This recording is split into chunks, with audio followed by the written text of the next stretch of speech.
जैसा कि हमने लास्ट एपिसोड में देखा था कि जो अपना मेन कैरेक्टर ईथन होता है वो उस नदी में गिर जाता है और उस पर बहुत सारे मगरमच्छ हमला कर देते हैं और एक मगरमच्छ उसे खाने ही वाला होता है कि कोई एक नुकीले सा काट फेंकता है उस मगरमच्छ के ऊपर और वो मगरमच्छ मर जाता है।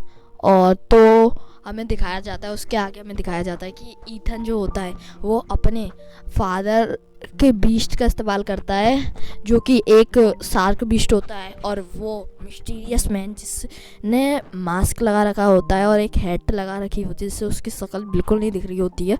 तो वो मिस्टीरियस मैन भी ईथन की मदद करता है वहाँ पर और ईथन को वो बॉल भी मिल गई थी। तो ईथन बड़ी ही मुश्किल से उन सबको हरा देता है और ऊपर आ जाता है।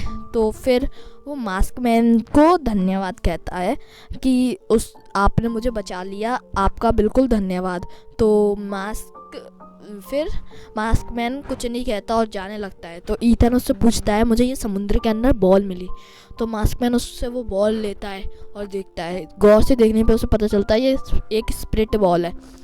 जैसे कुछ समय पहले के ज़माने में जब बीस्ट बहुत ज़्यादा आतंक मचा देते थे तो बहुत ही ताकतवर जो योद्धा होते थे उन्हें उस बीस्ट बॉल में कैद कर देते थे, उनको मार के उनके कोर को, ताकि वो वापस ना आ सके और फिर उनकी रक्षा के लिए बीस्ट रख देते थे कुछ अलग टाइप के।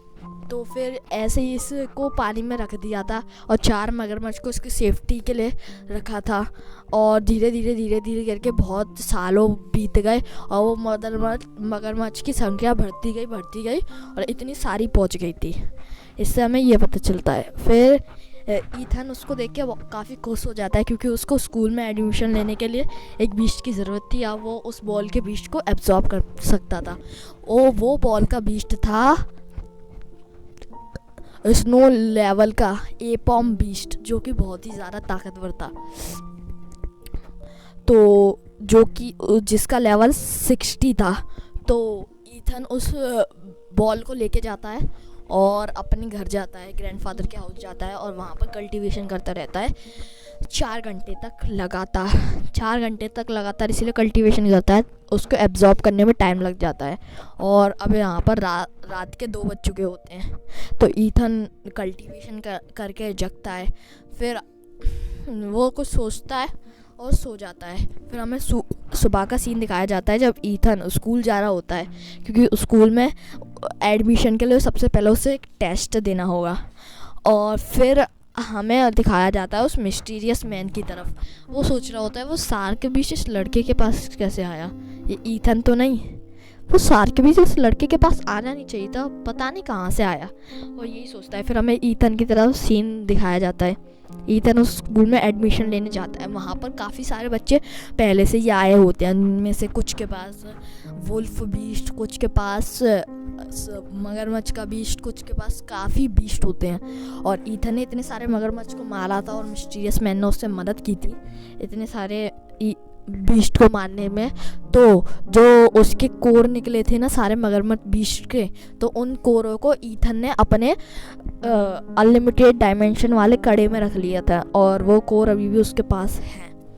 तो फिर ईथन जाता है। फिर वहाँ पर सबसे पहले सिलेक्शन में हमें पता चलता है कि वही लोग सिलेक्शन एग्ज़ाम में जा सकते हैं जिनका लेवल 10th हो और उनके पास एक बीस्ट हो।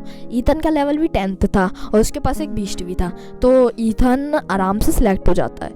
फिर उधर 8 बच्चे सिलेक्ट हुए होते हैं। फिर हमें पता चलता है ये सिलेक्शन टेस्ट सिर्फ हमारे ही स्कूल के बीच में नहीं होगा, इस सेक्ट के कुछ 2-3 स्कूलों के बीच में ही होगा। अलग अलग सेक्ट के 2-3 स्कूल आएंगे इस सिलेक्शन टेस्ट में।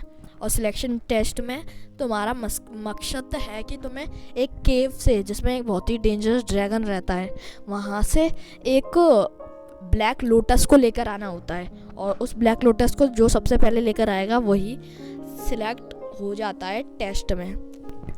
और जौन सी टीम पहले उस लोटस को लेकर आती है वही स्कूल की टीम टॉप का स्कूल माना जाता है। तो ईथन भी उस स्कूल की तरफ से लड़ रहा होता है। फिर हमें टेस्ट दिखाया जाता है, टेस्ट की स्टार्टिंग होती है। वहाँ वो एक जंगल में भेजते हैं उन्हें, और टेस्ट की लिमिट होती है पूरे 30 डेज़ की। 30 डेज़ में कैसे करके उनको लाना ही है, और दूसरे बंदे भी उन पे हमला कर सकते हैं। और पर इस टेस्ट का एक नियम होता है कि कोई भी किसी को मार नहीं सकता, और अपने ही टीम के खिलाड़ियों को भी मारना मना है, और जो भी इसे मारेगा वो मर जाएगा, मतलब आउट हो जाएगा गेम से। और यहीं एपिसोड ये ख़त्म हो जाता है।